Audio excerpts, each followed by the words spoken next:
सूरज, आपको ये मालूम है कि ये वायरस क्या होते हैं, ये बैक्टीरिया क्या होते हैं, ये शरीर बीमार क्यों पड़ता है? कुछ ऐसे नहीं। हैं? नहीं। तो देखो ये ऐसे होता है कि ये जो पहले तो ये समझो कि बैक्टीरिया क्या होता है। बैक्टीरिया एक मतलब ये सजीव होता है, सजीव। ये इसमें जीवन होता है जो शरीर में कुछ विकृति पैदा करता है, ऐसे कुछ मतलब डिस्टरबेंस करता है। और ये दवाओं से ना, वैक्सीन इसकी बनी है अलग अलग तरीके से, इससे इसको मारा जाता है और शरीर स्वस्थ हो जाता है। लेकिन बहुत सारी अलग अलग तरीके की बीमारियां होती हैं, पेट की बीमारियां होती हैं, कोई न्यूरोलॉजी संबंधित बीमारियां होती हैं, बहुत सारी बीमारियां होती हैं। ये बैक्टीरिया जनित रोग होते हैं। पर ये वायरस, अभी वायरस वायरस वाला शब्द ये बहुत ज़्यादा सुनने में आ रहा है, वायरस। अब ये वायरस ये होता है कि ये इसके अंदर जीवन नहीं होता। ये जब किसी कोशिका, कोई सेल के अंदर जब घुसता है ना, सेल के अंदर, जब ये अपना करामात दिखाना शुरू करता है, सेल के अंदर घुसता है, तो जब ये अपने को प्रोड्यूस करता है, बढ़ता है, अपने संख्या बढ़ाता है, जब तक ये बाहर पड़ा है, ये समझ लो एकदम निर्जीव अवस्था में पड़ा है, इसको कोई पोषण की ज़रूरत नहीं है, इसको कुछ खाने की ज़रूरत नहीं है, मतलब इसको कुछ चीज़ की ज़रूरत नहीं होती है। जिस दिन ये जिंदा शरीर मिल गया इसको, उस दिन ये अपनी संख्या बढ़ाना शुरू कर दिया। अब चक्कर क्या होता है कि बैक्टीरिया को तो मारने के लिए बहुत सारी वैक्सीनें सब कुछ बनी, लेकिन वायरस को मारने के लिए दिक्कत आती है, क्योंकि ये सेल के अंदर जाके बैठ जाता है।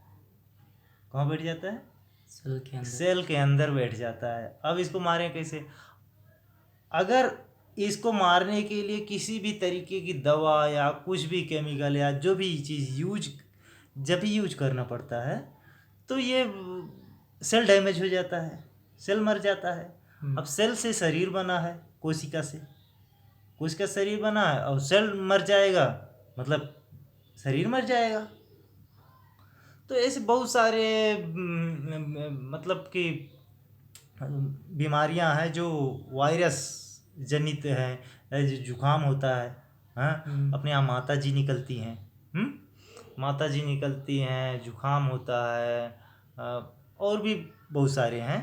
तो ये कई कई वायरस जनित रोग होते हैं। अब ये होता है कि अगर वायरस वाले रोग, वायरस इफेक्ट कर रहा है शरीर को, अगर वायरस इफेक्ट कर रहा है तो फिर शरीर को स्वस्थ कैसे किया जाए जब इसको मार नहीं सकते अपन? हाँ, तो इसके लिए क्या करना होगा?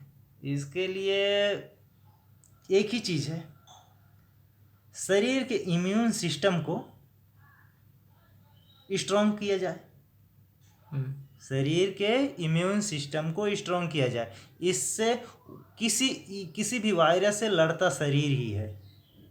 ये सबसे रोचक तथ्य है। जो बैक्टीरिया जनित रोग होते हैं उसमें हम कोई भी बाहर से दवा या किसी भी रूप में वैक्सीन कुछ भी लेते हैं, ये क्या बोलते हैं कि मतलब जितनी भी दवाएं हैं, जितनी भी दवाएं, ये मतलब कि पैरासाइट उनको मारने के लिए हैं, लेकिन ये सेल के अंदर घुस जाता है, मार नहीं सकते, इसमें शरीर ही हैंडल करता है।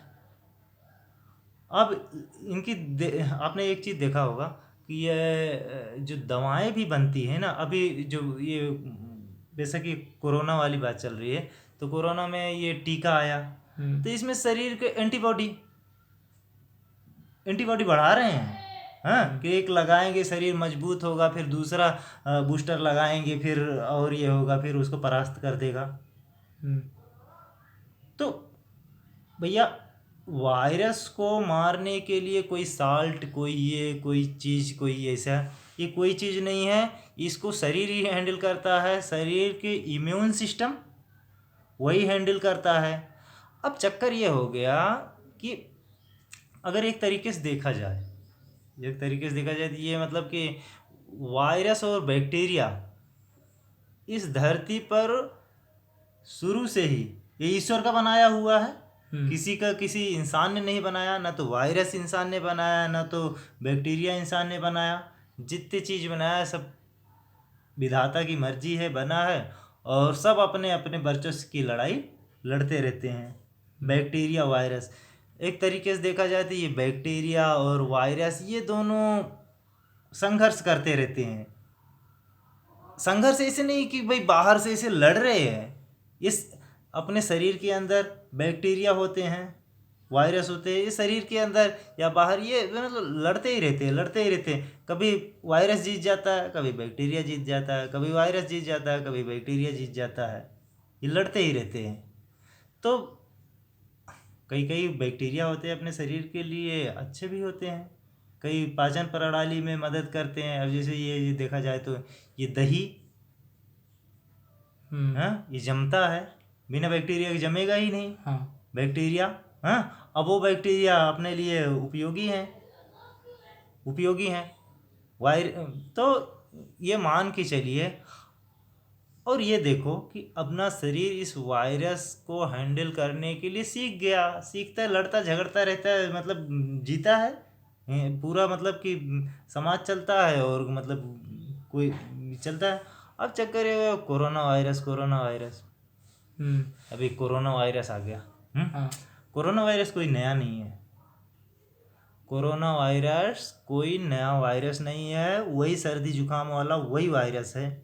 लेकिन अब चक्कर ये हो रहा है कि यार ये इतना इफेक्ट क्यों कर रहा है, ये इतना इफेक्ट क्यों कर रहा है, इतने लोग मर रहे हैं, इतने लोग जान दे रहे हैं, इसे क्यों हो रहा है? ये म्यूटेट हो गया। जितनी इसकी ताकत थी ये समझ लो उससे ज़्यादा ताकत हो गई है एकाएक। ऐसे एक स्टेप नहीं, अभी ऐसे बोले मुंबई वाला डबल म्यूटेंट आ गया, ये हो गया। अब डबल म्यूटेंट है कि ब्रिटिश वाला है क्या है, लेकिन ये बात तो सच है कि जो रूटीन वाला था, जिसको शरीर हैंडल करने के मतलब सीख गया था, वो चीज़ तो नहीं है। अब कोई बोलता है वुहान में इसको लैब में ये करके इसको म्यूटेंट किया गया है लैब में। अब चाहे इसको तो अभी तक पुख्ता मेरे पास भी कोई जानकारी नहीं है, कि अफवाहें तो हैं कि भाई ये लैब में हुआ है, कोई बोलते हैं कि ये अपने आप म्यूटेंट हो गया महामारी 100 साल में, कोई बोलते हैं ऐसे होता है। लेकिन ये तो है कि ये 1-2 स्टेप ज़्यादा अपनी पावर को बढ़ा लिया है, इसलिए ये जो है ना इस बार ये है ना मतलब इंसानियत के लिए खतरा बन गया है। तो मेरा तो मानना यही है सूरज कि जो भी ये वैक्सीन है इसको लगवाया जाए, क्योंकि इसमें इम्यून सिस्टम बढ़ाने की क्षमता बढ़ जाता है। मतलब इम्यून सिस्टम मतलब एंटीबॉडी विकसित कर लेता है शरीर, मतलब शरीर को एक तरीके से मेमोरी मिल जाती है कि इस नए डबल म्यूटेंट वायरस को शरीर हैंडल कैसे करें।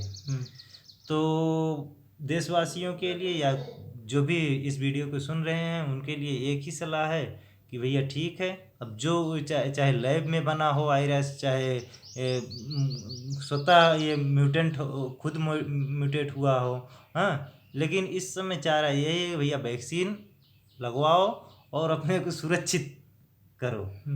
धन्यवाद।